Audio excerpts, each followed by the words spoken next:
They kicked her, not because she started a fight, not because she did anything wrong, but because of a single sentence she spoke out loud in a room full of people who thought they knew better. My mom's a Navy SEAL. That's all it took. 5 words from a 12-year-old girl sitting in a middle school cafeteria on a Tuesday night in March, and the room turned on her like wolves on wounded prey. They called her a liar, mocked her to her face, laughed until their sides hurt. And then their son kicked her in the shin hard enough to leave a mark that would still be visible 3 days later. They thought no one was watching. They thought no one would come. But then the door opened, and the woman they said didn't exist stepped into that hallway. She didn't raise her voice, didn't break anything, didn't even blink, but what she did next would change how that school treated her daughter forever.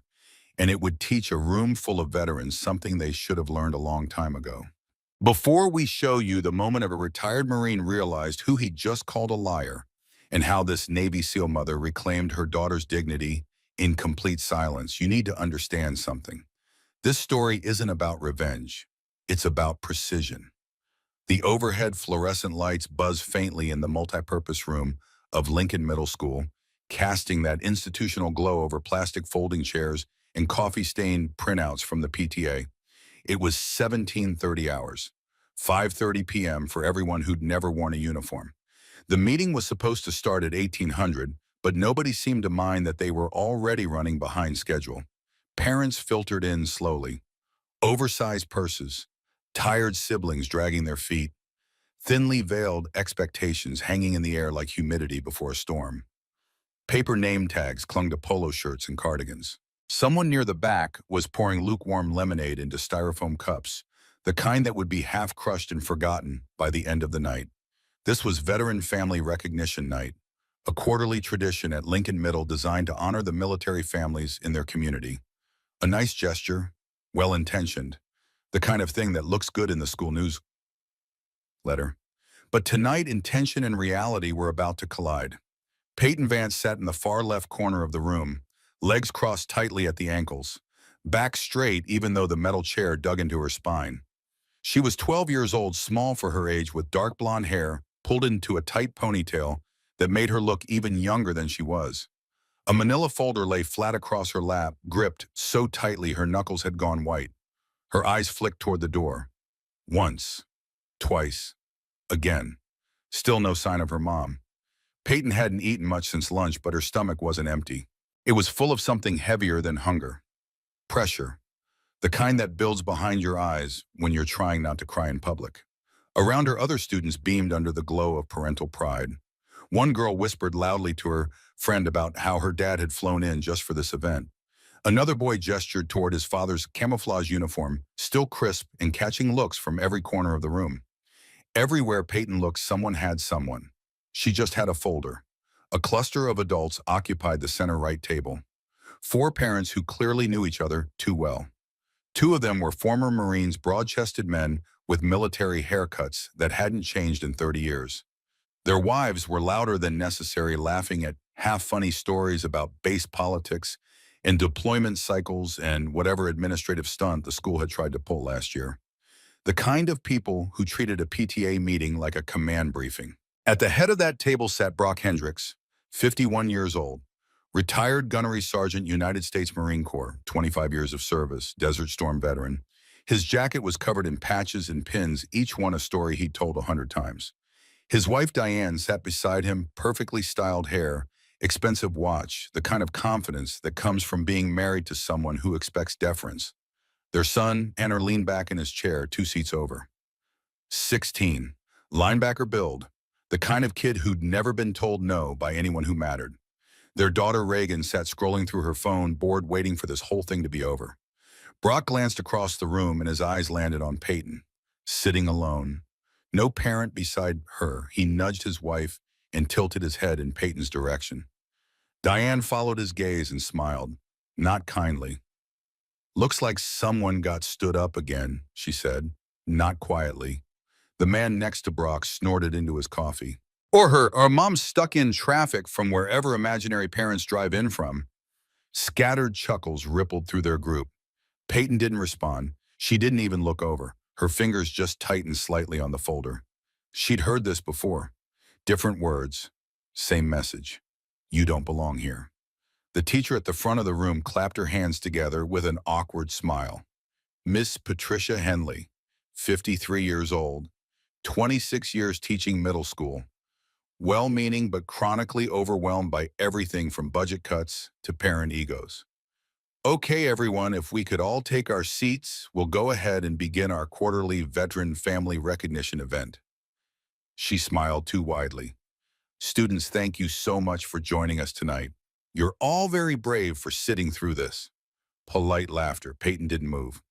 She sat straighter. Her eyes flicked to the door one more time. Still nothing. But she knew her mom was coming. She always came. Sometimes late, sometimes at the last possible second, but never missing. Peyton held on to that knowledge like it was body armor no one else could see. Ms. Henley began calling names like roll call, but for parents instead of students. She'd prepared a whole script about community building and honoring service, about how tonight was a chance to remind everyone that they were all part of the same team. Peyton didn't feel like part of any team. Not right now. One by one, the kids stood and proudly announced the obvious. I'm Aiden Harper. That's my dad, Captain Harper. He served 2 tours in Iraq. Applause, genuine smiles. I'm Zoe Williams. My mom's Lieutenant Williams Air Force. She works in logistics. More applause. I'm Marcus Thorne. My parents are over there. Dad's Army Reserve. Nods of approval. Easy recognition for simply showing up. Then it was Peyton's turn. Ms. Henley looked her way with a gentle, almost pitying expression. Peyton, would you like to go ahead? Peyton stood slowly. The folder remained in one hand. Her voice didn't waver, but it wasn't loud either. Just clear. Factual. My name is Peyton Vance. My mom is Commander Caitlin Vance. She's running late tonight. She serves with Naval Special Warfare Development Group. The room went quiet, but not the kind of silence that respects what was just said. It was the kind that pauses mid-breath, then shifts into something sharper. Meaner. Brock Hendricks chuckled under his breath, low but loud enough to carry. Diane raised her eyebrows and leaned toward the woman beside her. Devgru, that's SEAL teams, isn't it? Ms. Henley blinked rapidly. Oh, well, I'm sure she'll be here soon, Peyton.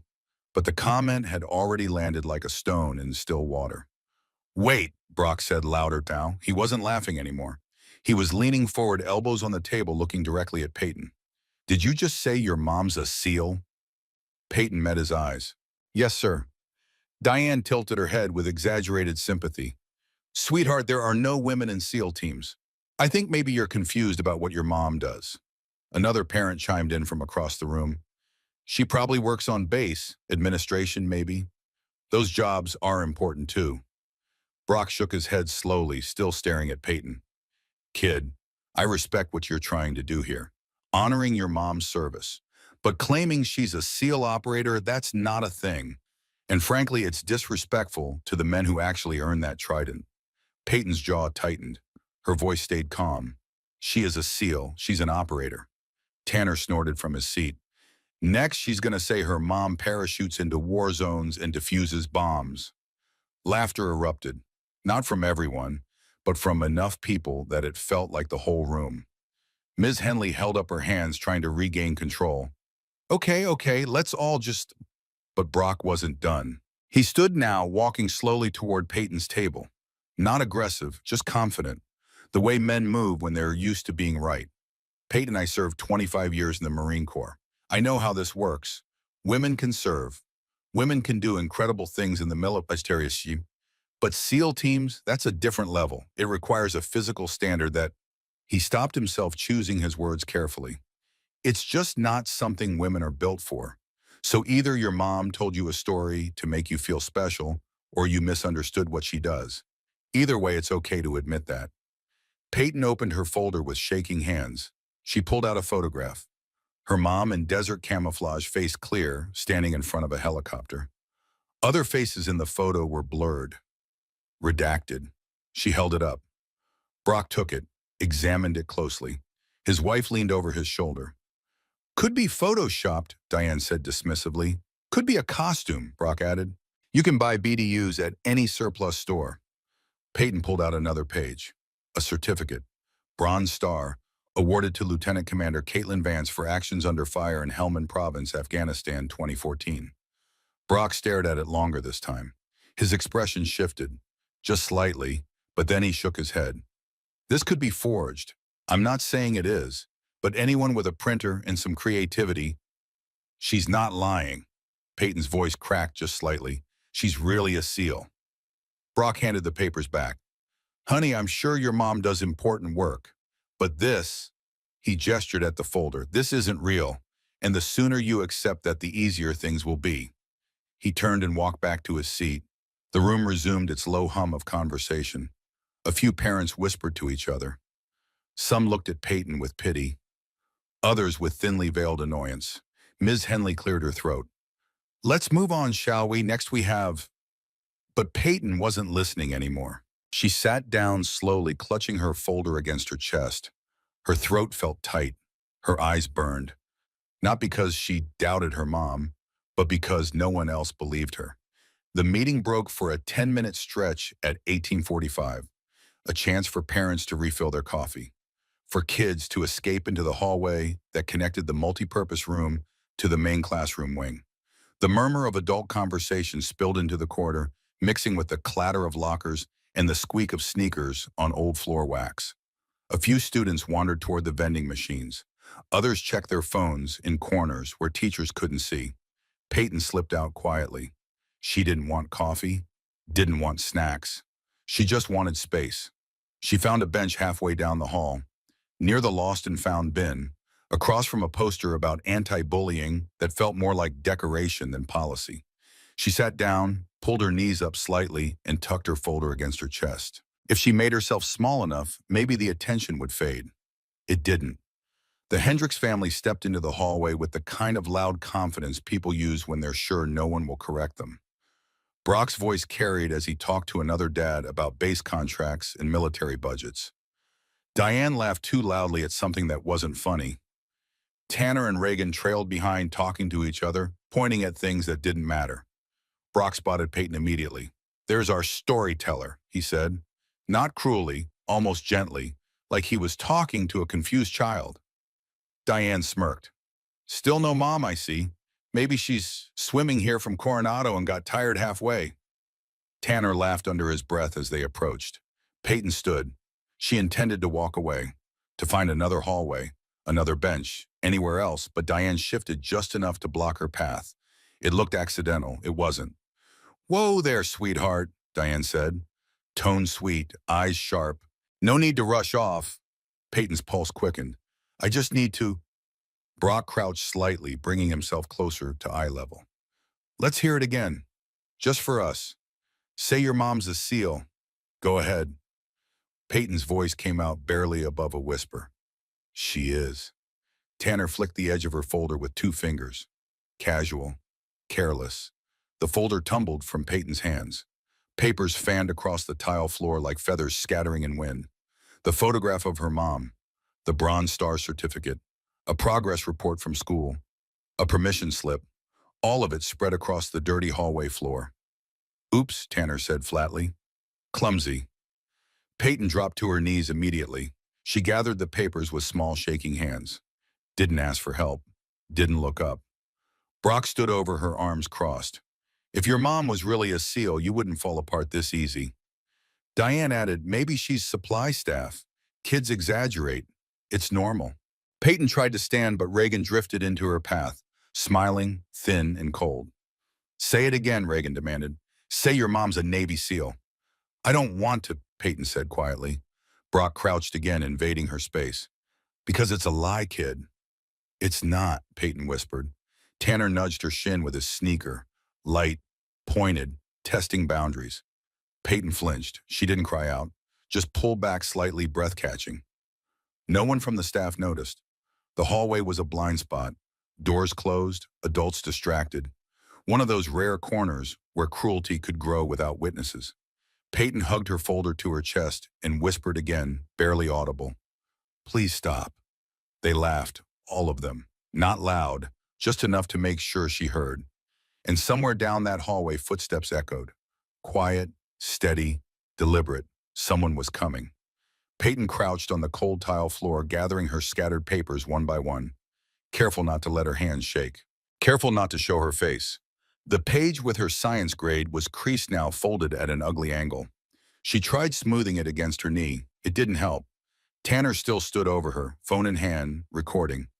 "Hey," he said again, voice low, taunting. "You gonna cry or salute us?" Peyton didn't look up. That's when he moved. A deliberate step forward. Not hard enough to knock her over. Not brutal, but aimed, planned. His sneaker connected with her shin just above the ankle. A calculated snap of force. Enough to leave a mark. Enough to make a point. Peyton's elbow struck the edge of the locker as she recoiled. One more paper slipped from her hands and skittered across the floor. She gasped, sharp and sudden, but she didn't scream. The sound echoed anyway. Brock grinned from a few feet away.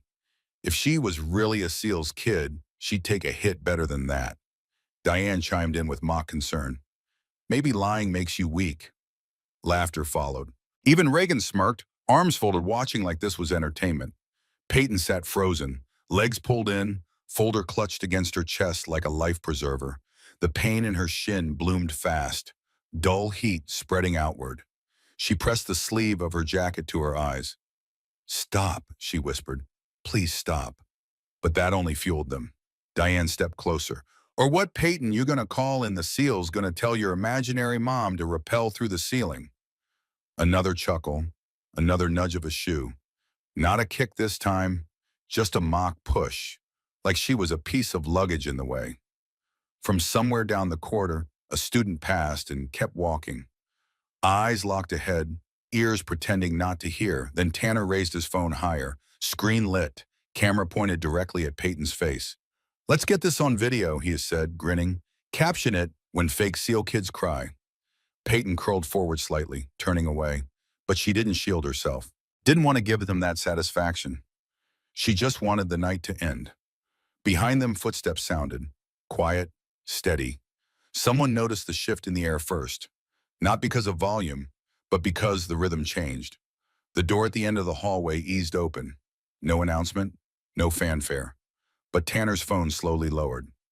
Reagan turned first. The parents didn't see it yet, but Peyton did. A figure stood in the open doorway, framed by dull hallway light. Motionless. Caitlin Vance was home. Commander Caitlin Vance didn't need to slam the door. She didn't need to shout. She just stepped inside. Hair still damp from a post-training rinse pulled back into a tight bun. Civilian workout gear clinging to lean, defined arms. No insignia, no boots, no uniform.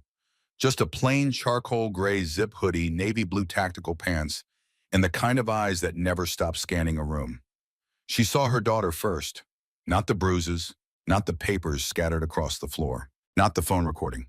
Just Peyton, sitting against the lockers, lips pressed tight, one sleeve damp where she'd wiped her eyes. Kate didn't blink, didn't ask for context, didn't need any. She moved.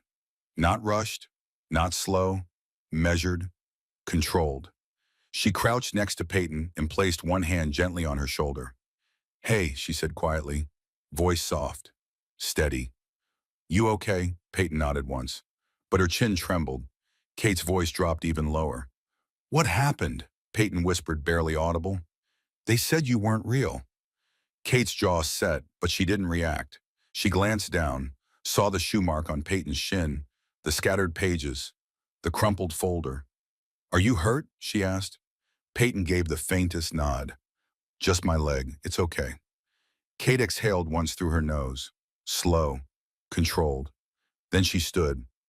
Everything that followed happened in silence. She reached down, collected the creased pages with precise fingers, tapped them into a neat stack against her thigh, slipped them carefully into Peyton's folder, handed it back to her daughter gently with one hand. Then she stepped forward. It wasn't loud. It wasn't even sharp. It was just controlled. "Which one of you," Kate said, voice level and soft, "put hands on my daughter?" The hallway shrank. No one answered. Brock stiffened but didn't speak. Tanner tucked his phone behind his back like a sixth grader caught cheating. Diane instinctively stepped behind her husband. Kate asked again, not louder, not angrier, just clearer. "I asked a question. Which one of you touched my daughter?" Still silence. But now the pressure had changed. Kate wasn't leaning forward, wasn't posturing. She just stood there, hands by her sides, shoulders squared. And somehow it was more threatening than yelling ever could have been. Tanner swallowed hard. Brock stepped forward half a pace, trying to recover the room, trying to reclaim control. "Look," he said carefully, "this is a misunderstanding. No one meant anything." Kate turned her head slightly, her eyes locked on him. "No one meant anything. Then why is my daughter sitting on the floor with a bruise and a torn folder?" He flinched. She wasn't just a mom, and now they were realizing it. Too late. Brock lifted his chin, trying to reclaim ground. He was a big man, broad-shouldered, arms folded just wide enough to suggest authority. His voice was steady, but the edges were too polished. Overcompensating. "Ma'am," he began, "this is a misunderstanding. Nobody was trying to hurt your kid." Kate didn't blink. "She has a boot mark on her shin." Diane jumped in quickly, laughing awkwardly. "They were teasing. Kids' roughhouse. You know how it is." Kate stepped forward, not aggressively, just deliberately. "So you're saying the bruise is accidental?" "She was exaggerating," Tanner muttered from behind his father. Kate ignored him. She looked at Brock again. "You're in uniform." Brock straightened slightly, proudly. "Retired gunnery sergeant, 25 years, Marine Corps. Then you should have known better." The words landed like a slap. Diane bristled. "Hold on, who even are you?" Kate kept her voice flat. "I'm her mother." "We got that part," Diane snapped. "But what's your angle? Showing up late and playing tough?" Diane's friend chimed in. "What are you, Army Reserve? You don't get to bark orders at us." Kate's jaw moved just slightly, like she was adjusting a lock inside her own body. But her tone didn't change. She looked back at Tanner. "You kicked her." He shook his head quickly, eyes darting. "She bumped into me." Kate crouched slowly beside Peyton again. Gently she pulled up the cuff of her daughter's jeans. A red mark bloomed across the front of her shin. Clean, horizontal, unmistakably shaped. Kate stood again, folder still in one hand. "That's a shoe tread." Brock moved closer now, not violently, but with intent. He stepped into her personal space, puffed out his chest, the classic move. Intimidation through size. "You need to calm down, ma'am." Kate didn't step back, didn't flinch. She simply tilted her head a few degrees. Her voice remained smooth as glass. "Are you trying to intimidate me?" "No one's doing that," he said, voice rising slightly. "Because if you are," Kate continued, "you should stop now. You're already behind." There was no threat in it, no raised fist, no flexed stance, but something in the way she said it made everyone in that hallway feel smaller. Diane tried again. "Lady, we didn't know she was your kid." Kate's eyes didn't move. "You shouldn't need to." And for a moment, the entire hallway felt like it belonged to her. Brock took another half step forward. His voice dropped to that stiff warning register soldiers use when they want to claim control without actually knowing what they're doing. "You need to lower your tone, lady." Kate didn't move, didn't blink, didn't shift her stance. "Wrong audience," she replied. That was when he made the mistake. He reached out, hand flat, fingers just barely brushing her arm, like he meant to usher her back. Not forceful, not violent, but physical. Kate moved. It wasn't explosive. It wasn't showy. It was efficient. Her right foot pivoted behind his. Her left hand caught his wrist in one fluid motion. His own momentum betrayed him. She didn't throw him. She guided him. Off center, off balance. His hips slammed into the lockers with a thud that echoed down the corridor. Gasps spilled from the doorway behind them. Reagan stepped backward. Fast. Tanner froze, unsure whether to reach for his dad or run. Diane screamed. "What the hell was that?" She lunged forward like she meant to grab Kate's shoulder, but Kate sidestepped without effort. One lean pivot. The woman stumbled past and had to grab the wall to stop herself from falling. Tanner stepped in now, fists clenched, red-faced. But before he could move, Kate turned, palm outward, stopping him with nothing but position. "Try it," she said softly. He didn't. He couldn't. Brock groaned and pushed himself upright, breath catching. He stared at her, wide-eyed, confused. "Who the hell are you?" he rasped. Kate released his wrist with mechanical precision and stepped back. "Lieutenant Commander Caitlin Vance," she said, voice calm, matter-of-fact.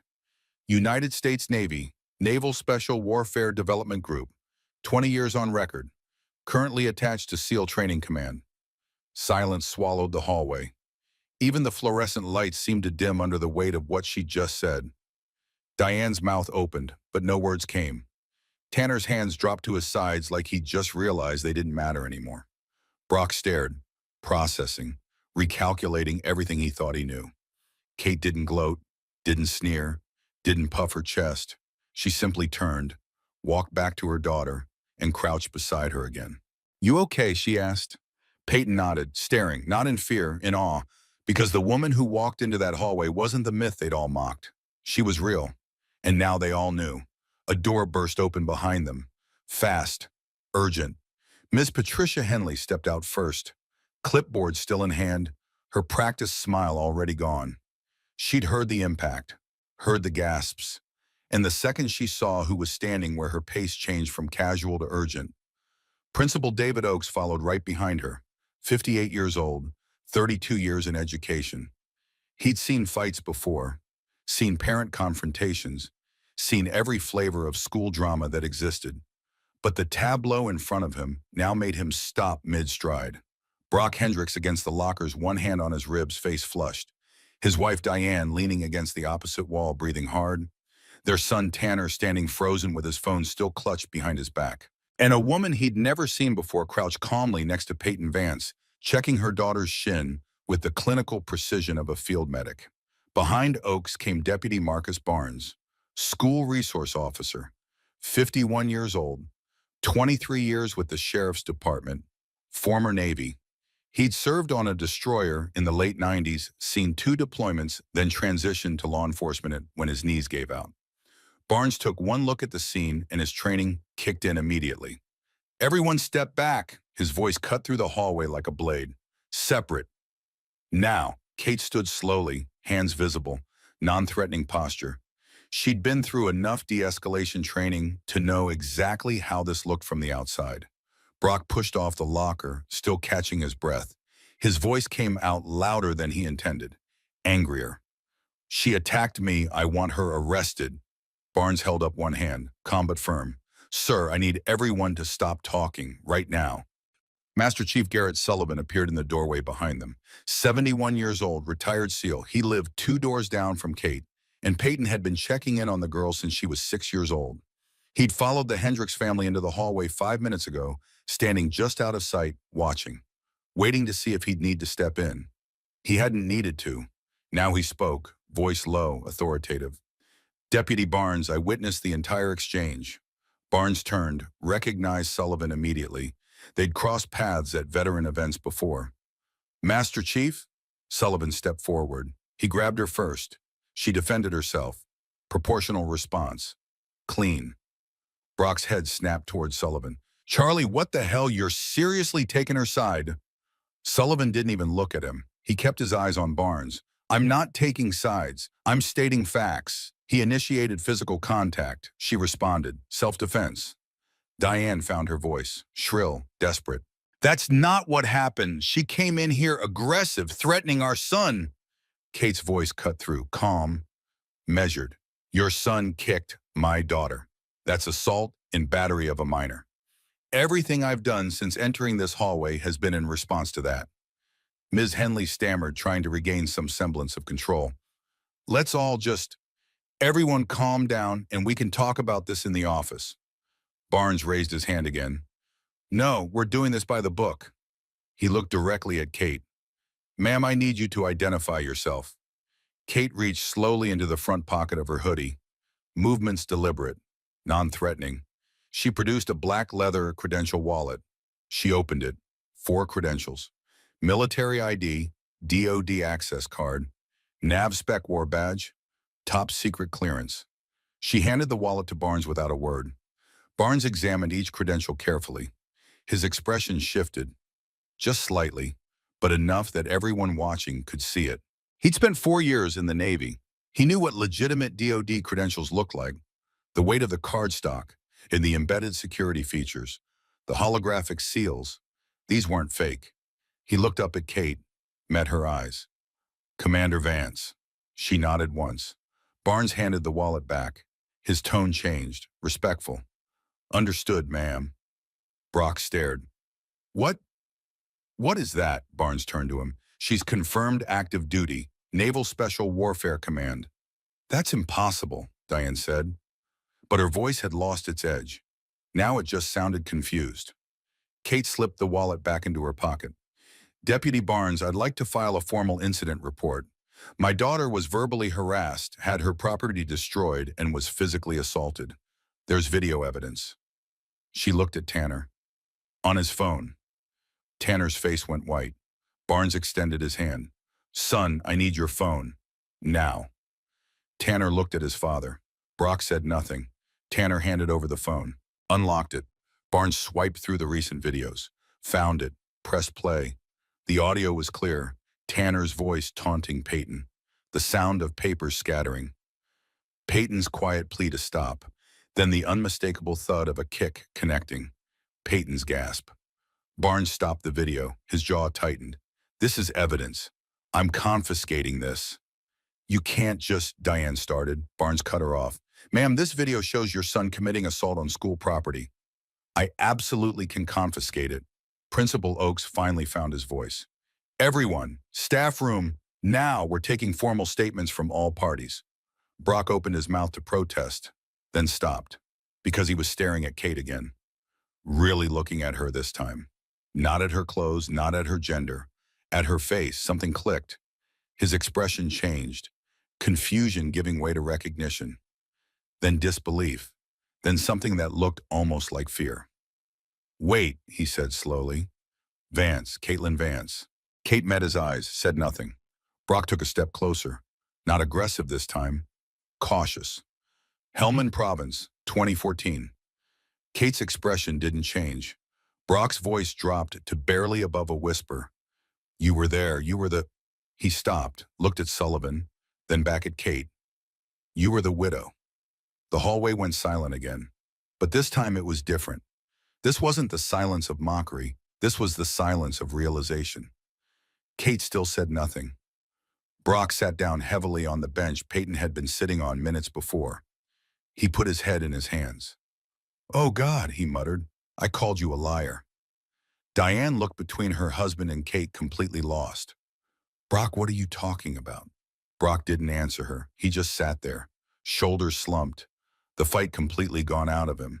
Sullivan spoke quietly. Deputy, if I may, I think you need to hear what he's talking about.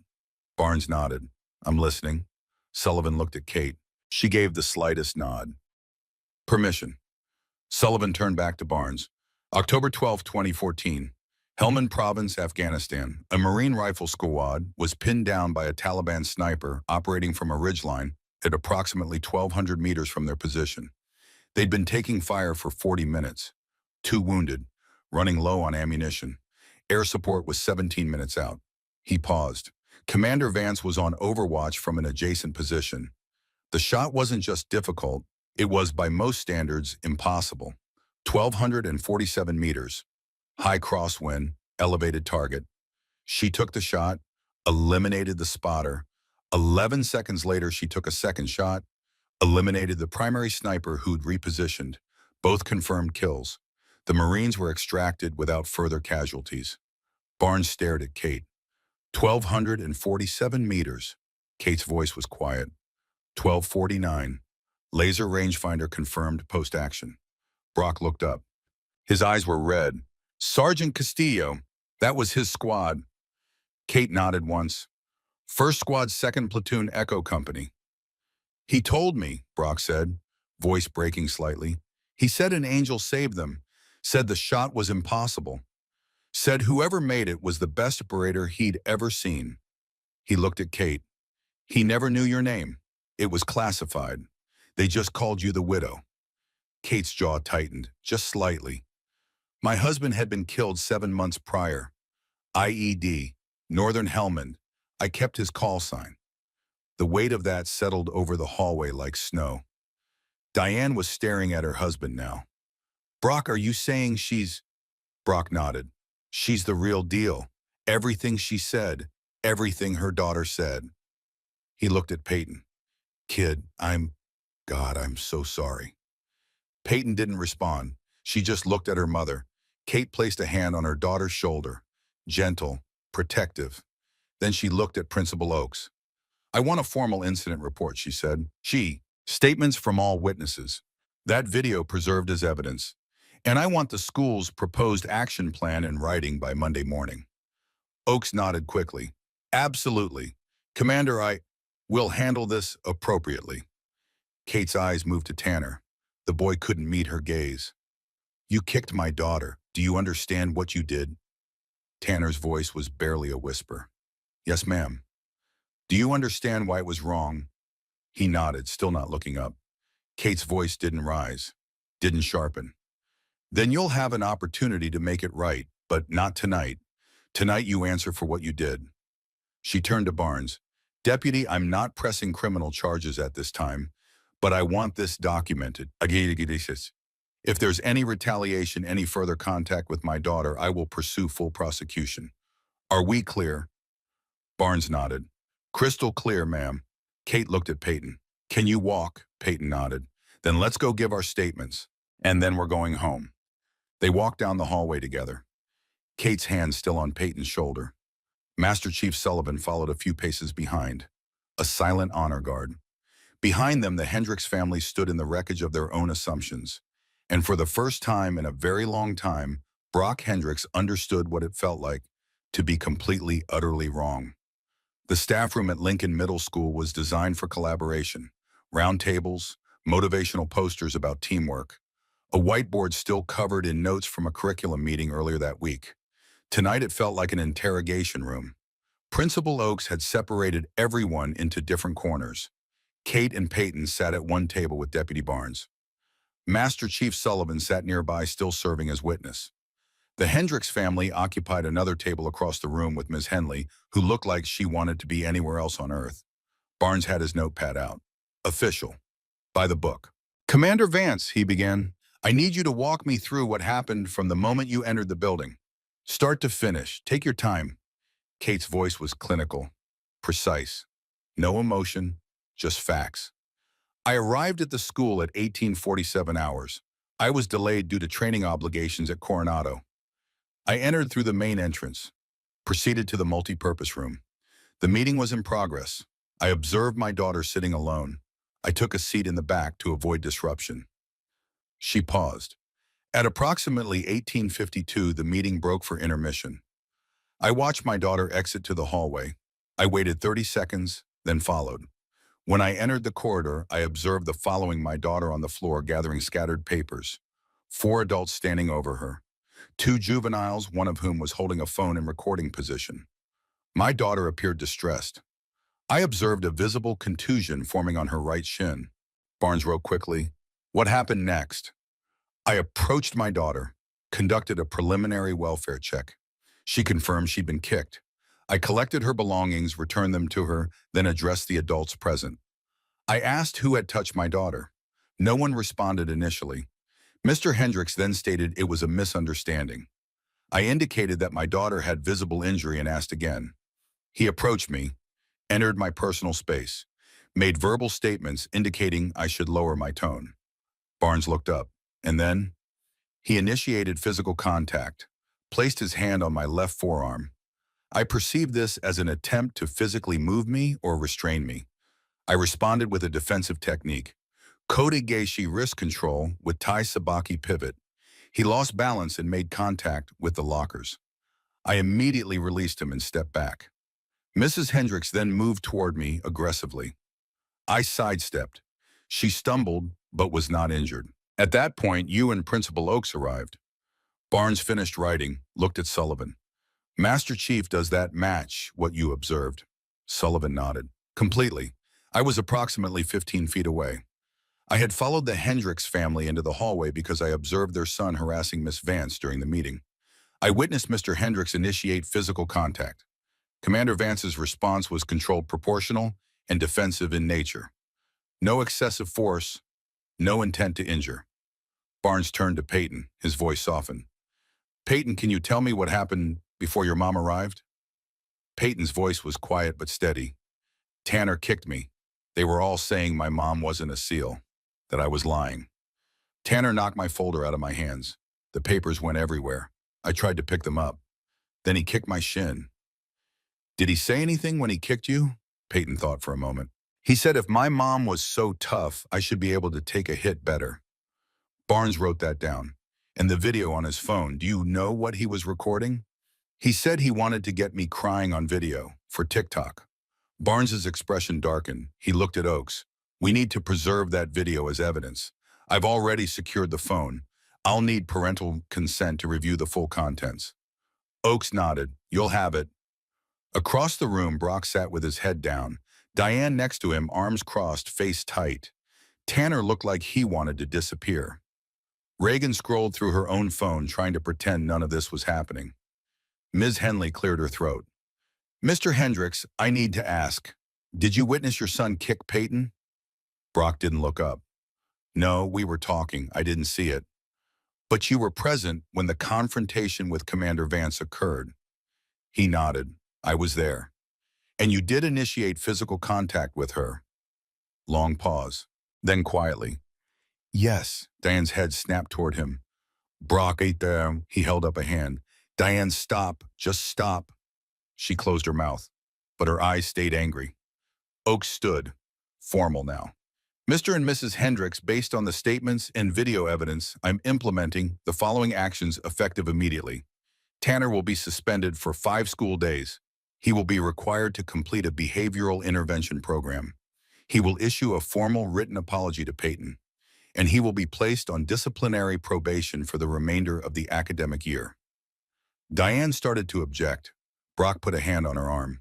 He earned it, Brock said quietly. Don't fight this. Tanner's voice cracked. Dad, you kicked a 12-year-old girl, Brock said, voice flat. You recorded it like it was funny. You don't get to complain about consequences. Tanner looked down at the table. Oakes continued. Additionally, I'll be recommending to the district that we implement new protocols for how we handle claims about parent occupations. This should never have escalated this way. We failed Peyton, and we failed Commander Vance. Kate spoke for the first time in several minutes. Principal Oakes, I appreciate the action you are taking, but I want to be clear about something. He looked at her. Yes, this isn't about my credentials. This isn't about proving I'm a SEAL. This is about the fact that my daughter told the truth and was punished for it. The truth shouldn't require validation from authority. It should be the default assumption. Oakes nodded slowly. You're right, and that's a culture we need to change. Kate looked at Peyton. You ready to go home? Peyton nodded. They stood. Kate extended her hand to Barnes. Deputy, thank you for handling this professionally. Barnes shook her hand. Commander, if you need anything else, you have my contact information. Well, she nodded, then turned to Sullivan. Master Chief, thank you for being there. Sullivan smiled slightly. Wouldn't be anywhere else. As they walked toward the door, Brock stood suddenly. Commander Vance. Kate stopped, turned. Brock looked like he'd aged 10 years in the last hour. I need to say this. What I did tonight, what I said to your daughter, there's no excuse. I was wrong, completely wrong, and I'm sorry. Kate studied him for a long moment. Mr. Hendricks, you served 25 years. You earned that uniform. But tonight you taught your son that size and volume matter more than truth. You taught him that women can't be warriors. You taught him that when someone challenges your worldview, you can intimidate them into silence. Brock's face flushed, but he didn't look away. The question, Kate continued, is what you teach him tomorrow, and the day after, and every day after that. She turned and walked out. Peyton followed. The door closed behind them with a soft click. In the parking lot, the cool evening air felt like a benediction after the stale fluorescence of the school. Kate walked Peyton to their car, a practical gray sedan that had seen better days but ran reliably. She unlocked it. Peyton climbed into the passenger seat. Kate got behind the wheel but didn't start the engine immediately. They sat in silence for a moment. Mom, Peyton's voice was small. Yeah, baby. Are you mad at them? Kate thought about that. No, not really. Why not? Because they already learned what they needed to. Peyton looked at her mother. You didn't yell at them. I didn't have to. Peyton was quiet for another moment. Then, that move you did with Mr. Hendricks, was that real SEAL training? Kate smiled slightly. Basic defensive tactics, nothing fancy. He was off balance before I even touched him. Because he was angry. Because he was wrong, and somewhere deep down he knew it. Kate started the engine, adjusted the mirrors, pulled out of the parking space slowly. As they approached the exit, Kate slowed the car. Through the window, she could see Brock Hendricks standing near the school entrance, arms folded, watching them leave. He didn't wave, didn't sneer. He simply lowered his head once, a subtle acknowledgement. Kate didn't return it. She just turned the wheel and drove on. Mom, Peyton said after a few minutes, yeah. Next time someone says you're not real, what should I do? Kate glanced at her daughter. Tell the truth, just like you did tonight. But they didn't believe me. No, they didn't, but that's not your responsibility. Your responsibility is to tell the truth. What they do with it is up to them. Peyton nodded slowly, processing. They drove in comfortable silence for a while. The streetlights blurred past. The radio played something soft and instrumental. Finally, Peyton spoke again. Mom said, yeah, thank you for coming. Kate squeezed her daughter's hand. Always will, baby, always. They pulled into their apartment complex 20 minutes later. Master Chief Sullivan's porch light was on. He was sitting outside waiting. When he saw them pull in, he raised a hand in greeting. Kate and Peyton walked over. Everything okay? Sullivan asked. Kate nodded. Formal statements taken, incident documented. Kids getting suspended. Sullivan grunted. Good, he earned it. He looked at Peyton. You okay, kiddo? Peyton nodded. Yes, sir. Leg hurt. A little. Sullivan reached into his pocket and pulled out an old ice pack, the reusable kind wrapped in a thin towel. Figured you might need this. 20 minutes on, 20 minutes off. Keep the swelling down. Peyton took it. Thank you, Master Chief. He waved a hand. Go get some rest, both of you. Kate and Peyton went inside. Their apartment was small but clean, functional, military efficient, photos on the walls, Peyton's school awards on the fridge, a pair of Kate's running shoes by the door. Peyton sat on the couch and applied the ice pack to her shin. Kate went to the kitchen, poured 2 glasses of water, brought them back. She sat next to her daughter. You did good tonight, Kate said. I cried. So crying's not weakness, it's just emotion. Peyton looked at her mom. You didn't cry, boy. I'm older. I've had more practice keeping it inside. That doesn't make it better. Peyton leaned against her mother's shoulder. Kate put an arm around her. They sat like that for a while, the ice pack slowly warming, the apartment quiet except for the hum of the refrigerator and distant traffic. Finally, Peyton spoke. Mom, yeah. What happens now? Kate thought about that. About Brock Hendricks sitting in that staff room with his world turned upside down. About Tanner facing suspension and the reality of consequences. About a school that had failed to protect her daughter and was now scrambling to make it right. Now, Kate said quietly, we see if people can change.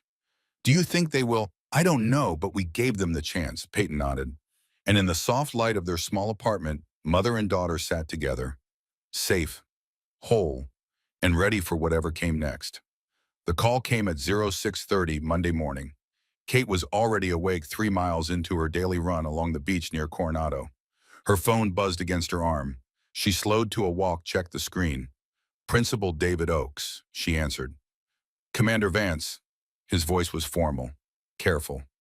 Commander, I apologize for the early call. I wanted to reach you before the school day started.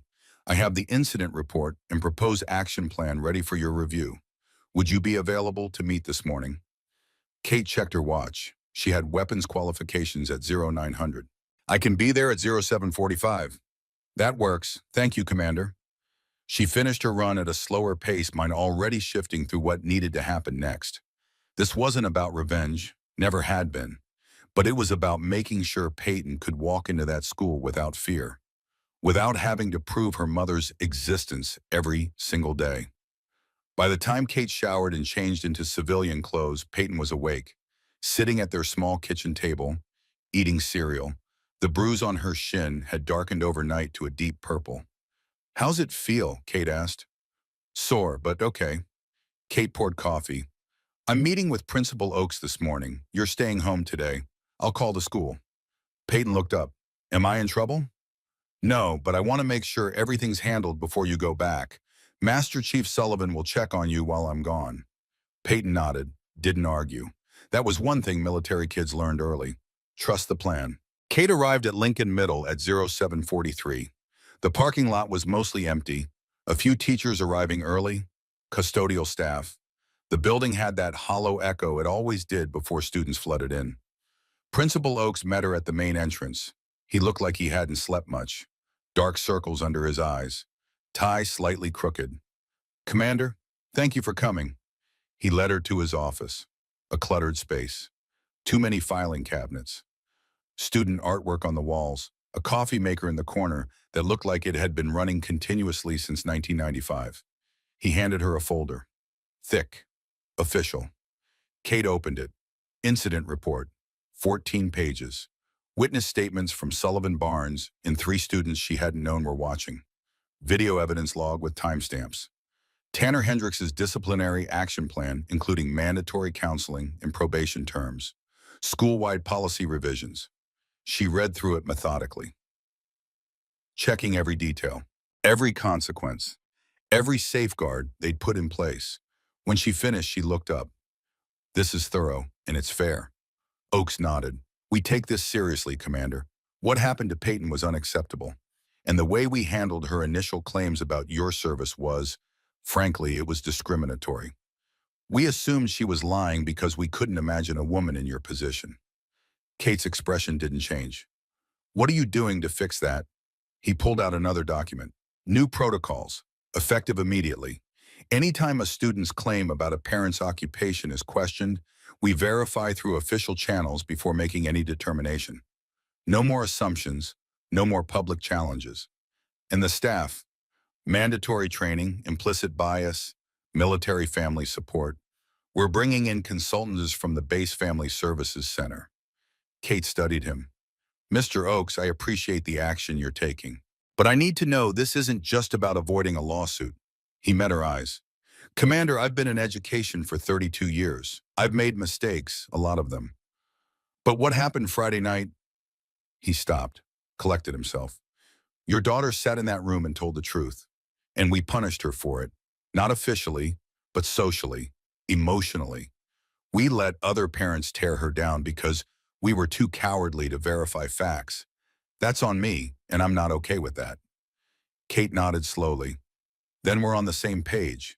She signed the acknowledgement form, accepted the formal apology letter, stood to leave. "Commander," Oakes said, "one more thing. We're having a Veterans Day assembly in November. I know it's months away, but would you consider speaking not as a defense of what happened, just as a representative of what service actually looks like?" Kate considered that. "I'll need to clear it with public affairs. Some things I can talk about, some I can't." "Of course, whatever you're comfortable with." She left the school feeling like something had shifted, not fixed, but moving in the right direction. 3 days later, on Thursday evening, there was a knock on Kate's apartment door. She checked the peephole. Brock Hendricks, alone. She opened the door but didn't invite him in. "Mr. Hendricks?" He looked worse than he had Friday night. Older, worn down. "Commander, I know I have no right to ask for your time, but I need 5 minutes, please." Kate studied him, then stepped outside, closing the door behind her. They stood on the small concrete landing outside her apartment, evening air cool, traffic humming in the distance. "Talk," she said. Brock took a breath. "I've been thinking about why I reacted the way I did. It wasn't just about women in combat, it was about me feeling erased." Kate didn't respond, just listened. "I've told my story for 30 years, he continued. The Marine who fought in Desert Storm. Every year it feels smaller, less relevant. And when you walked in with credentials that eclipsed mine with combat experience I can't match, I felt like I didn't matter anymore." "Your service happened," Kate said. "It's real. But it's not special anymore. Everyone serves now. Women serve in combat. And he stopped. I'm just getting old and scared that everything I built my identity on doesn't mean anything. Kate was quiet for a moment. Then, you know what the difference is between experience and ego? He looked at her. Experience gets shared, ego gets defended. You have 25 years of knowledge, tactics, leadership, crisis management. That doesn't expire. But the second you use it to make yourself feel bigger by making someone else feel smaller, it becomes worthless. Brock nodded slowly. My son wants to enlist. Navy. He asked me if I thought he could make it. Can he? I don't know what makes a warrior anymore. Kate's voice was firm but not unkind. Same things that always did. Heart, discipline, willingness to sacrifice for something bigger than yourself. Your son made a mistake, a serious one. But people can change if they choose to. He's asking about buds. Then he needs to understand what that means. It's not about being the biggest or the strongest. It's about refusing to quit when everything in you wants to stop. Brock met her eyes. Would you talk to him? Not now, not soon, but eventually, if he earns it. Kate considered that. If he does the work, if he makes real amends to Peyton, if he demonstrates actual change over time, then maybe. Thank you. Don't thank me yet. He hasn't earned it. Brock nodded, started to leave, then stopped.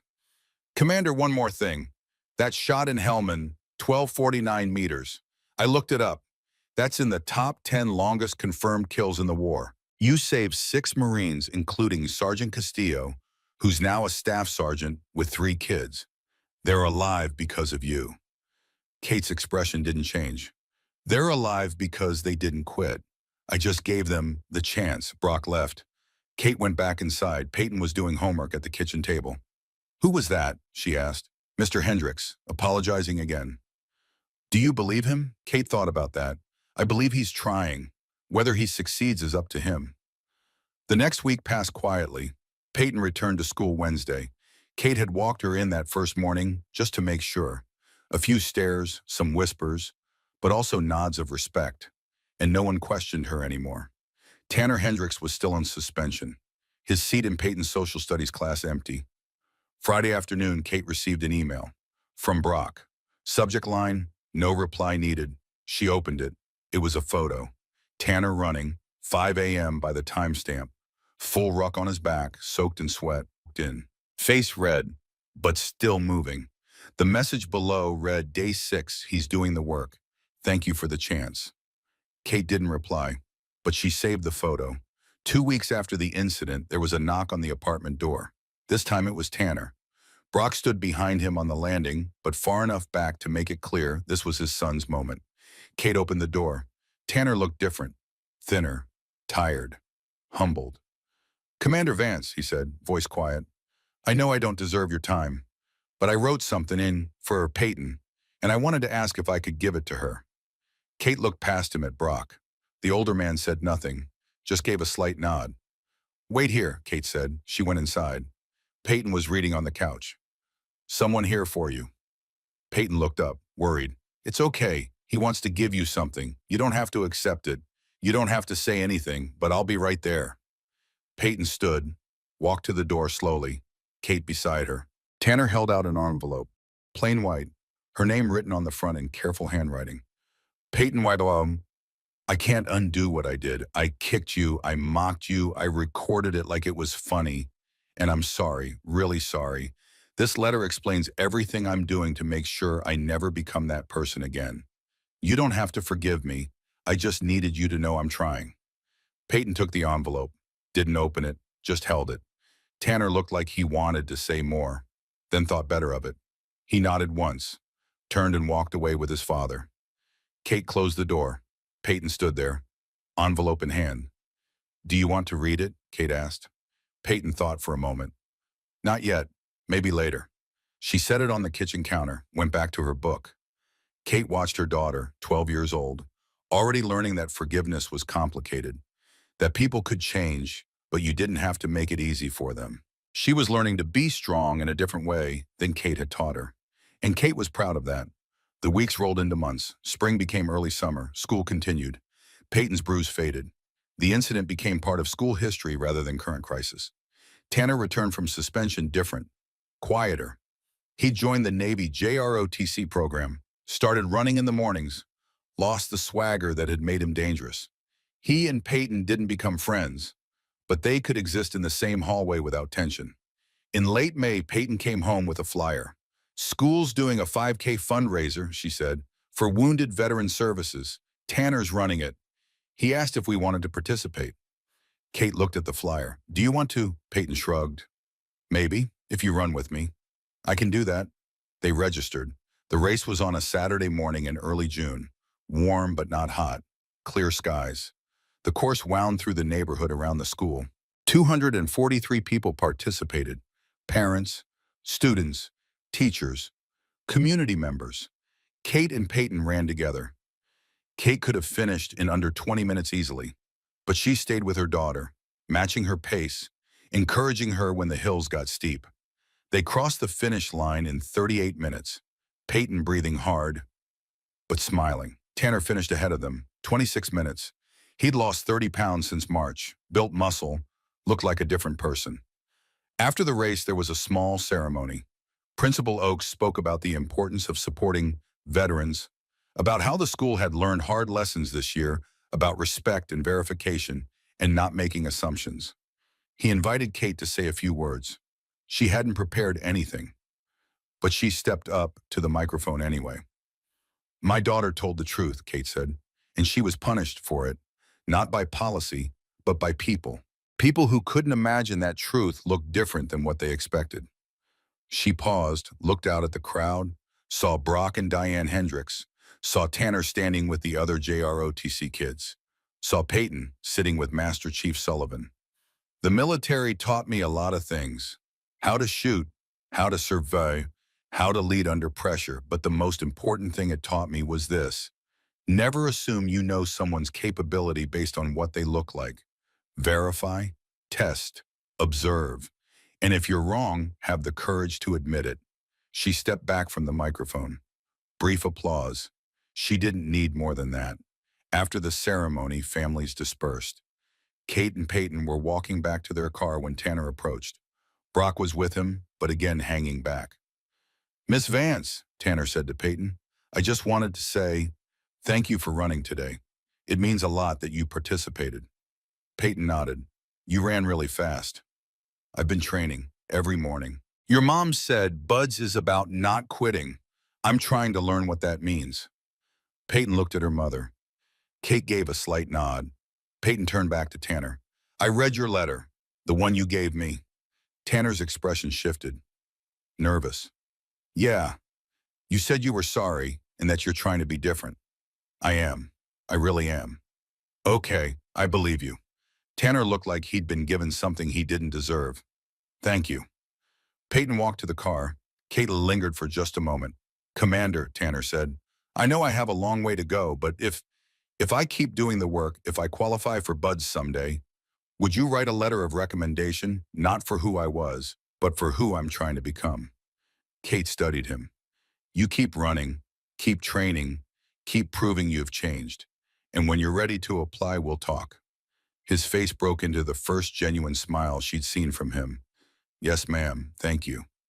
Kate walked to her car. Peyton was already buckled in. "You okay?" Kate asked as she started the engine. "Yeah, I think so." "Proud of you." "For what?" "For giving him a chance. You didn't have to." Peyton thought about that. "He's trying. That counts for something, right?" Kate smiled. "Yeah, baby, it does." They drove home through late morning sunshine. The radio played something soft. Peyton dozed in the passenger seat, and Kate thought about how far they'd come since that night in March. Her daughter had learned that truth didn't need permission, that standing up meant standing alone sometimes, that forgiveness was possible but never required, and the people who doubted them had learned something too, that warriors came in forms they didn't expect, that assumptions could be dangerous, that respect was earned through demonstrated capability, not assigned through gender or tradition. It wasn't a perfect resolution. Tanner still had years of work ahead of him. The school still had policies to implement and cultures to shift, and Peyton would face other challenges, other moments where she'd have to defend her truth. But something fundamental had changed. They'd been heard, they'd been believed, and they'd been validated. Not because Kate had yelled or threatened or demanded, but because she'd simply stood there, calm, capable, undeniable, and let the truth speak for itself. 6 months later in November, Lincoln Middle School held its Veterans Day assembly. The gymnasium was packed. Students filled the bleachers. Parents lined the walls. A color guard from the local Marine Corps base presented the colors. Kate sat in the front row in her dress whites, Peyton beside her in her best outfit. Master Chief Sullivan sat on Peyton's other side, his old uniform, pressed crisp metals gleaming. Principal Oakes spoke first, about service, about sacrifice, about how the school had learned to honor both this year. Then he introduced Kate. She walked to the podium, looked out at hundreds of faces. Some she knew, most she didn't. "I'm Commander Caitlin Vance," she said. "United States Navy, 20 years of service, Naval Special Warfare." She paused, let that sink in. "I'm not here to tell you war stories. I'm here to tell you what service actually means. It means showing up when it's hard. It means doing the right thing even when no one's watching. It means being willing to sacrifice for something bigger than yourself." She looked at Peyton. "My daughter knows what service looks like because she lives it. Every deployment I miss her birthday. Every training cycle I miss her school events. Every time I come home exhausted and she helps me anyway. That's service too." She looked at the JROTC section. Tanner sat in the front row uniform, perfect at attention. "Service means being willing to change, to admit when you're wrong, to become better than you were yesterday. Some of you in this room have learned that lesson this year, and that matters more than any medal I've ever been awarded." She stepped back from the podium. The gymnasium erupted in applause. Not polite, genuine. Kate returned to her seat. Peyton reached over and squeezed her hand. After the assembly families gathered in the hallway, Kate and Peyton were heading toward the exit when Brock approached. Diane was with him. Both of them looked different than they had in March, less certain, more humble. "Commander," Brock said, "thank you for speaking today." Kate nodded. "Mayor Hendricks." Diane stepped forward. "I owe you an apology too. I was cruel to Peyton. I said terrible things, and I'm sorry." Kate looked at her. "Mrs. Hendricks' apologies are start, but they're just words unless they lead to change. I know I've been working with the PTA to establish a military family support program. Resources for kids whose parents are deployed, counseling services. We should have had it years ago." Kate's expression softened slightly. "That's good. That will help a lot of families." They stood there awkwardly for a moment. Then Tanner appeared, in uniform, at attention. "Commander Vance," he said formally, "I wanted to inform you that I've submitted my application to the Naval Academy. Whether I'm accepted or not, I'll be enlisting after graduation. My goal is buds." Kate studied him. 6 months of discipline showed. He'd lost the arrogance, gained humility. "You ready for that?" she asked. "No, ma'am, but I will be." "Then keep working." "Yes, ma'am." He started to leave, then turned back. "Miss Vance, I got you something." He held out a small wrapped package. Peyton took it hesitantly, unwrapped it carefully. Inside was a frame. The photo he'd torn in March. Peyton's grandfather in his Navy uniform. Professionally restored. Better than the original. Peyton stared at it. "You fixed it." "I can't undo what I did, but I could fix what I broke. Your grandfather served. That matters, and I'm sorry I disrespected it." Peyton held the frame carefully. "Thank you." Tanner nodded, walked away. Kate and Peyton left the school together. Master Chief Sullivan walked with them to the parking lot. "You did good in there," Sullivan said to Kate. "Both of you." Kate smiled. "We had a good teacher." Sullivan chuckled. "I just taught you how to shoot. You learned everything else yourself." They reached Kate's car. Sullivan headed toward his truck. Kate and Peyton sat in the car for a moment before starting the engine. "Mom," Peyton said. "Yeah. Do you think people really change?" Kate thought about that. About Brock Hendricks going from arrogant bully to humbled father. About Tanner going from cruel teenager to disciplined JROTC cadet. About a school that went from discrimination to support. I think people can change if they choose to, Kate said. But it takes work. Real work. Not just saying sorry, actually becoming different. Peyton nodded, looked at the restored photo of her grandfather. I'm glad he fixed this. Me too. Kate started the engine. They drove home through late afternoon light, the same route they'd driven 6 months ago after the worst night of Peyton's young life. But everything was different now. Peyton was stronger, more confident. She'd learned that truth was powerful even when it was questioned, that standing up meant standing alone sometimes, that forgiveness was possible but never required. And Kate had learned something too. That silence could be more powerful than shouting. That demonstrated capability mattered more than defended ego. That the best way to prove someone wrong is to simply be undeniably right. They pulled into their apartment complex. Master Chief Sullivan's porch light was already on. Waiting for them like always, they went inside. Their small apartment felt bigger somehow, safer, more like home. Peyton set the restored photo of her grandfather on the mantel, next to a photo of Kate receiving her Bronze Star, next to a photo of Peyton's father in his SEAL uniform taken 2 weeks before he was killed. 3 generations of service, 3 generations of sacrifice, and now one girl who understood what it all meant. Kate made dinner. They ate together, talked about school, about the upcoming holidays, about normal things that felt precious because they were rare. Later, after Peyton had gone to bed, Kate stood on their small balcony, looking out at the distant lights of Coronado, where she'd trained, where she'd become someone she never imagined she could be. Her phone buzzed. Email from Principal Oakes. Subject: Thank you. The message was brief. Commander, today's assembly has already generated requests from 3 other schools in the district. They want to know if you'd be willing to speak to their students too. No pressure. Just wanted you to know the impact you made today. Kate looked at the email for a long moment. Then she typed a simple reply: send me the details. I'll make time. She put her phone away, looked out at the night sky. They'd kicked her daughter for telling the truth. But her daughter had stood up anyway. And now, 6 months later, that truth was changing more than just one school, more than just one family. It was changing how people saw service, how they saw capability, how they saw women in uniform. Not because Kate had demanded it, but because she'd simply shown up, been undeniable, and let the truth speak louder than any lie. The door behind her opened. Peyton stepped out onto the balcony, wrapped in a blanket. Can't sleep, Kate asked. Peyton shook her head. Just thinking. About what? About everything. About how different things are now. Kate put an arm around her daughter. Better different or worse different? Peyton thought about that. Better, harder, but better. They stood there together, mother and daughter, warrior and witness. Mom, Peyton said quietly. Yeah, I'm glad you're real. Kate smiled, pulled her daughter closer. Me too, baby. Me too.